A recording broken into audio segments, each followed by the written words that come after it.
Hello and welcome back to our Princess Diana News YouTube channel. Hello everyone. Oh, I know what you thought when you read that title. You thought I'd just talk about old news, huh? Well, it may seem that way, but in the previous update, you and I discussed some news coming from the Daily Mail, and here, to be precise, is the latest report from the American tabloid Globe. So we already knew that Meghan and Harry were complaining to anyone who would listen about racism and the toxicity of the British media. But the reality is that Meghan and Harry's biggest tease comes from Meghan's spotlight-hungry homeland. And of course, I will talk about the opinions you shared in the comments section. And I think that's all going to tie into our content today, but first let's move on to the update we just received. Welcome once again to the world of Kate Middleton and Queen Channel. According to Globe magazine, a respected royal biographer has dropped a rather shocking bombshell, revealing exactly why Meghan refuses to return to England.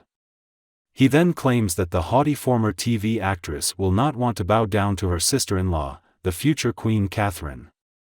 And I know you all are already very familiar with this topic, because this is exactly what we were talking about last week. Harry has made a few solo trips to Britain, including a September 7th visit for the Well-Tide Awards in London.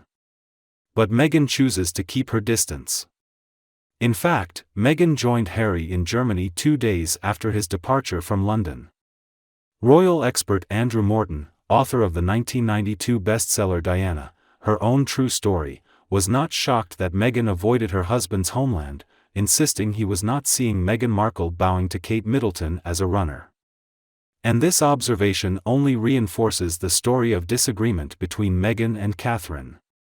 From now on, Catherine, as Princess of Wales, is the future Queen of Great Britain.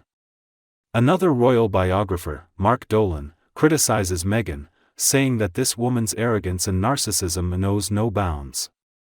She's such a diva. This makes Mariah Carey look like a low-maintenance and downright violent person. Dolan goes on to say that it's a good thing Meghan didn't attend her father-in-law Charles's coronation, because if anyone can spoil a party, he says, it's this spoiled one, titled Prima Donna. Globe also reports that sources say Meghan's demanding ways brought Catherine to tears while trying on her daughter Charlotte's bridesmaid dress before Meghan's wedding to Harry in May 2018.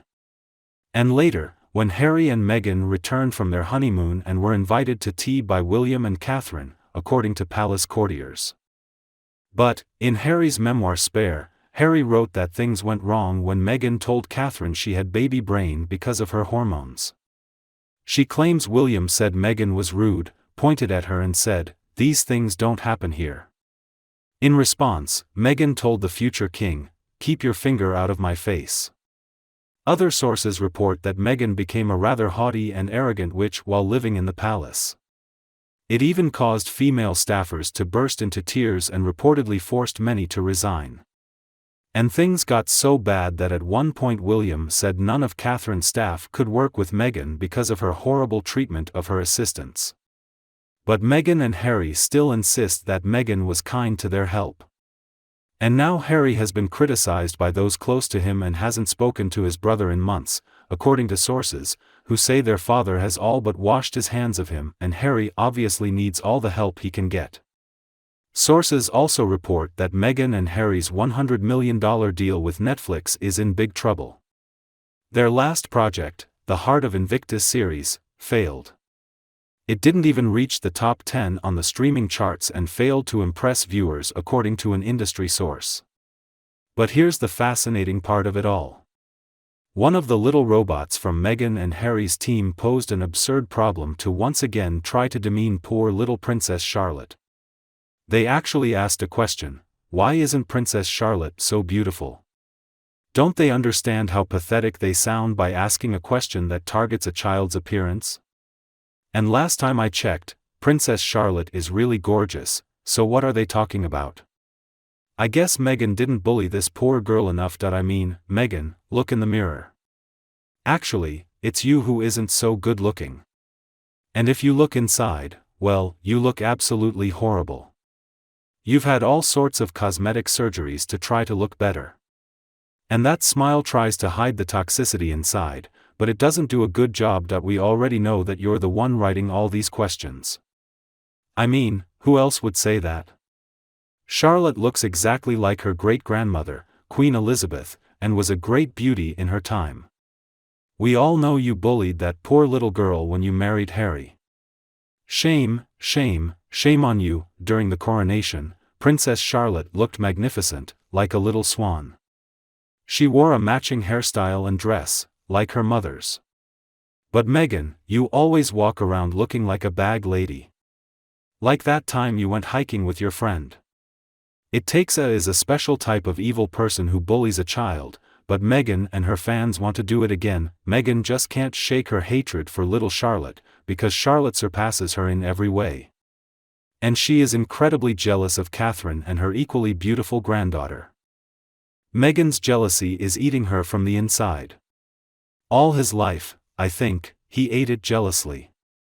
And the royal family won't react to these bad things, because they just let them be the cause of their own demise, and I still believe that things happen behind the scenes. The royal family is simply not complicit in the fraud perpetrated by Harry and Meghan. I hope everything comes out soon though. Now, reacting to Meghan and Harry would mean stooping to their level. So I understand why they won't do it. The royal family knows that if you give these two enough rope, they are sure to hang themselves. Meghan is the only person who doesn't believe that Charlotte is a beautiful little girl. As she grows up, she will become an extraordinary woman just like her mother. And at least the world can see what this gorgeous girl really looks like. She will be so beautiful, like her great-grandmother, like her mother. I mean, the late Queen always looked so noble and elegant when she was young. And she didn't need plastic surgery to look like that. Meghan. Let us remember, class and beauty come from within. And I think that's what Meghan is so worried about.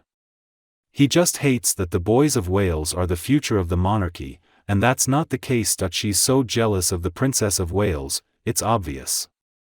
Meghan's sweet phony act and underhanded attempts to get what she wants is probably what rubbed Catherine the wrong way.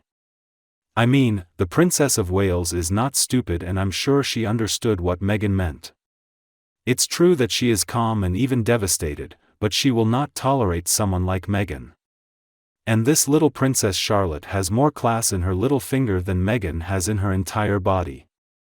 I love seeing Princess Charlotte interact with her brothers. I mean, she's a little boss. It keeps them in their place. She is such a mature young woman. This reminds me so much of the late Queen. Princess Charlotte has such an adorable character. It's clear to see. Everyone can see it except Meghan. I mean, it was obvious during the wedding ceremony rehearsal that Harry's bad fiancée had upset Princesses Charlotte and Catherine. I mean, apparently Meghan said she was too chubby for the dress to fit her. What was he talking about? This woman is incredibly rude. How would Meghan feel if someone said something similar about her invisible daughter? We will never hear the end of it. Princess Charlotte also looks so healthy and sweet. She is a beautiful little girl and obviously very intelligent. But the same can't be said for Meghan and Harry's ghost children. And besides, where are they in the world? The boy in the iron mask and little Rapunzel will need therapy. Okay, we've finally come to the point where we'll talk about the comments you left in my video called "Meghan has been officially banned from returning to the UK after a despicable request." As always, I had a lot of fun reading your comments, so I'm going to share some of my favorites with you. I was happy to hear that most of you Brits agree with us that Meghan and Harry should not be allowed back. So Catherine said, "It's time for Parliament and King Charles to do the right thing for the average British citizen who despises these traitors and doesn't believe a word they say. It's about time, isn't it? And I hope something happens soon, something official." And then Kane says, "Take them back, provide them with accommodation and an annual allowance of £2 million. It would be a slap in the face for British taxpayers even if Meghan and Harry returned. I seriously doubt Meghan would conform and/or respect the royal hierarchy. She wouldn't. And that's exactly why I don't think the royal family will take them back like that. I don't think Meghan and Harry can ever expect to get another penny from the royal family, and then Jackie says they need their titles taken from them and see how they get on without the royal connection. We, the British people, are sick to death of hearing about these two. I know we're sick of hearing about them too. I can't imagine how sick of it you are. And then Lisa says, I personally love the monarchy, however, as a survivor of pedophilia, I don't think anyone should get away with it. It pains me that they continue to allow this man to live his life outside of prison instead of imprisoning him. You are right. People in power should maintain superior power and not create problems or heinous crimes against society. I agree with you, Lisa. First of all, I'm really sorry for what you experienced. You, my friend, are a survivor. And thank you very much for your comment, because this is something I hadn't even thought about before. And honestly, I don't think the royal family has taken this into consideration, and they should. They need to think about what this means for survivors of pedophilia. By never holding Andrew accountable for his crimes, they are essentially sending the message that they don't care about pedophilia survivors, that what Andrew did wasn't that bad. And I don't believe for a second that that's the message they want to send. They should think a little more about this situation. Again, Lisa, I am so sorry for what you experienced, but thank you so much for sharing this perspective. This is an important aspect that more people need to know about. Kate London, who I always hear about, thank you Kate for leaving such great comments. Kate says I loved the late Queen very much. She was incredible and we will probably never see another woman like her again. But she was a woman of the 20th century. It was possible during his lifetime to conceal his family's scandals. Mainly because media coverage could essentially be controlled for the masses. However, in the 21st century, this is no longer the case. With the internet and social media, people can do their own research. There are no more secrets. The genie is out of the bottle. You're right, Kate. I think you make a very good point here. It really is like Pandora's box. Once opened, it cannot be closed again. Going back to Lisa's comment, I think this might explain why the late Queen handled the affair with Andrew really badly. He just thought that if they denied it and tried to hide the news, everything would disappear. And I know they were able to repay Virginia Giuffre, but there are still people who think it's unfair for Andrew to continue living the way he does. And this problem will not go away. This is an issue that the current royal family really needs to address head-on. Next, a comment from Sheila on this bill under consideration in Parliament. Sheila then said, a bill is being considered in Parliament regarding the removal of their titles. The second reading will take place in November. Neither Parliament nor the King can simply withdraw the titles. It is not so easy. You're right, Sheila.so, what's the news on this bill? And then Jane says November isn't far away. And then Wendy said, yes, Lady Colin Campbell said the same thing, but something is going to happen in November too. Guys, I can't wait for November. Like all of you, I'll keep my fingers crossed until November rolls around, when maybe we'll finally see some justice served. And then Aquarius, another of our regulars, said, if the king were to ever get them back, it would be the most dangerous thing to bring down the monarchy. I don't think he would dare do such a thing. I hope not, at least. Thanks again, Aquarius, for your always insightful comments.